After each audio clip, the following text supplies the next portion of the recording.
The fun in vintage ain't necessarily where you think it is. That's right, baby. All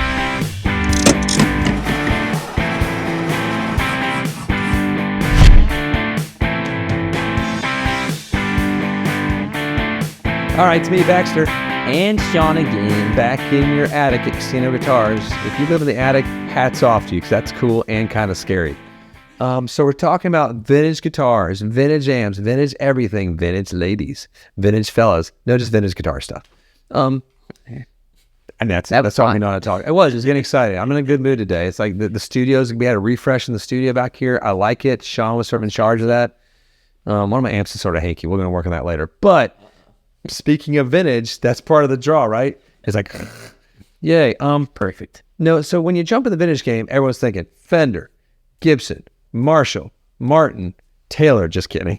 That was good, right? Thank you. You're thinking like the classics, the vintage stuff. Like, but that's where you're going to go wrong. Yeah. You aren't one of the riches. You're probably one of the poorest, like us. And I would say maybe not even one of the poorest. Let's say you do have the money. I think there's still something to this, dude. Okay. Yeah, there is. Just bear with us for a minute more. But we love, who doesn't want a 1964 Fender Stratocaster? Amazing. We've had a lot of them. They're wonderful. That's the dream. I would love a 50s Les Paul early. I can't get a late 50s Les Paul. That's unobtainium. Pre-war Martin. A pre-war Martin. We've played a bunch of them. They're, yes, amazing guitars, right? No, but let's jump into reality. They're not as amazing as you usually think they're going to be. Yeah. Sorry. No, go ahead. Go. Every guitar that you played in the vintage world, as far as like Fender goes, right? I'll pose this question to you. Okay. How many of them were that magical moment of bliss? Like, let's say just Strats. 60 Strats, 50 Strats were the absolute magic that you were like, this is what they write stories about. I mean, the Bootlegger's Flame had a thing in the neck pickup. That thing was magic. That had a thing, that's about it. I played a bunch of vintage Gretches. I played a bunch of vintage Martins. I played a bunch of vintage Strats. That one had the magic that I was like, I get it. Yeah. That you did fall off the fretboard when you played the high E string a lot, because that's a vintage Strat. The frets are little to no nothings because they've been worn down, and even if they've had a refret, that's worn down since then. Yeah. But no, let's jump into Martins too. I played a bunch of great vintage Martins. This is controversial. I will say the D18 Authentic 1937, non-aged even, has crushed every vintage D18 I've ever played.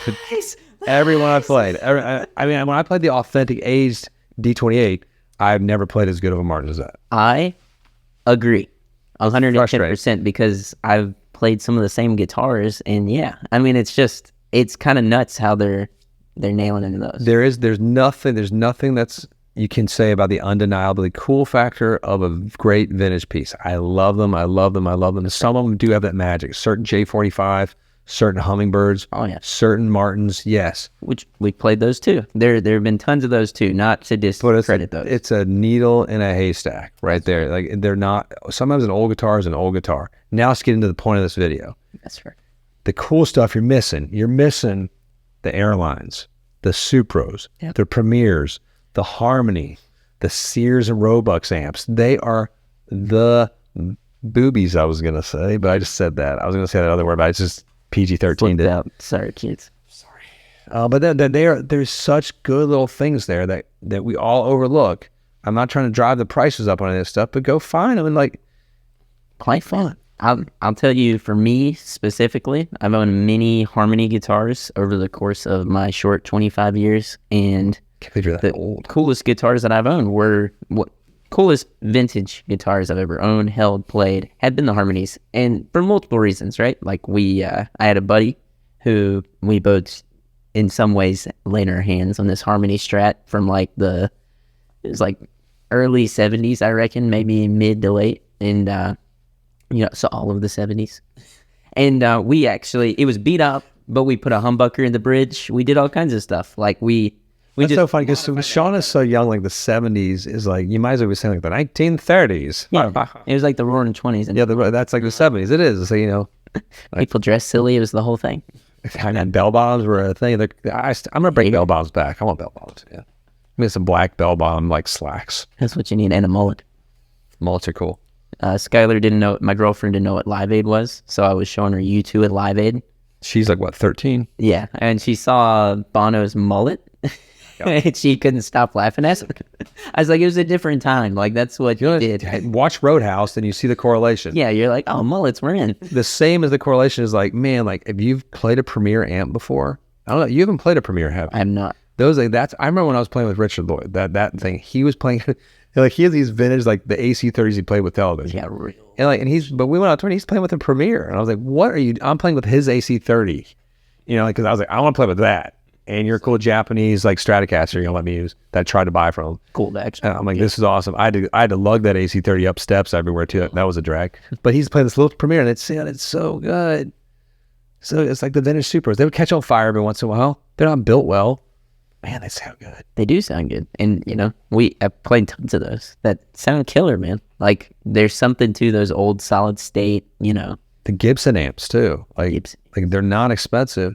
They sound good. And some of these solid state ones, like, we have this thing in our minds where, like, and I do too, so I'm like, where solid state is, we look down on it. Yes. Because once we got into, like, the mass-produced sort of 90s and on, it's just become these computers that are just trying to do these weird things where, like, the old solid state were experimenting and making these cool sounds that you would spend a ton of money on to try to get that sound now. Absolutely. From a pedal. And I mean, I would say things to look at for the destigmatization of this ideal that we have as a society is bands like Queens of the Stone Age, you know? Like, the fact, like, we all know now that the PV decade is the secret to a lot of those tones is a great example that a $50 amp is where the magic is at sometimes.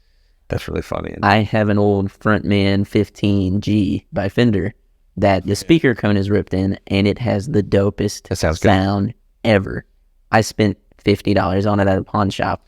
It sounds dope. Don't just be looking for the major manufacturers. No, man. Names. Sometimes there's these little amp names, these little guitar names that they're fun. Like, you know, the harmonies are great, obviously, but there's lots of other ones too, like the Telestars and like what was the Russian brand? We did a video commercial on it years ago. I forgot. Tonika guitars. They're not good, but they're cool. And and I like the Hagstroms. They sort of suck. Oh, but they're cool. We're freaking about the big boy. This is, oh my gosh, I've had 20s of these. Teisco. Oh yeah, Teisco, dude. Go get a Teisco and beat the hell out of it. Some of the Teiscos are absolutely nuts. Like, just the punk band, it's even better. You don't have to worry about breaking it. Yeah. Well, that's the fun part, right? You can break it later. Yeah. It's a trap, this whole vintage game sometimes. It is. It really is. I felt like the Calamari Cruiser cabinet. It's a trap. You know, right? Return of Jedi. You know what I'm talking about. You're in there.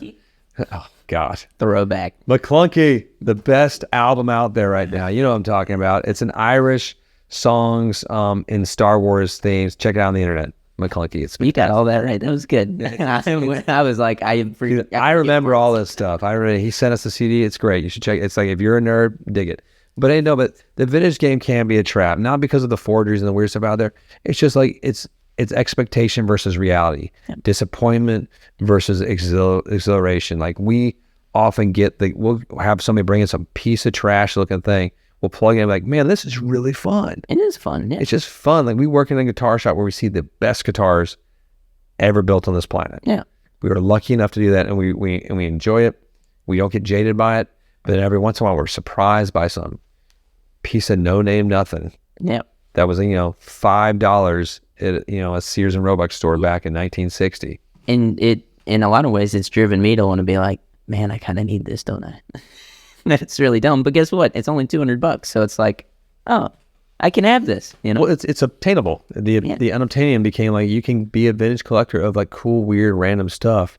And, it's not the bragging rights in the same way, but I don't think it's about that anymore. If anybody out there has a crazy Teisco, Harmony, Sears collection of stuff, let us know. I would just love to know, like, if you have it. We'd love to see it. That would be insane. Yeah. Like, send us photos or whatever. Like, I'd just love to see that. That would be nuts. If they were like, yeah, I've got every Teisco ever. Like Gabriel from Echo Park has all this weird, like, stuff, too. Yeah. It's like, this is straight. Like, and first I was like, that guy's dumb.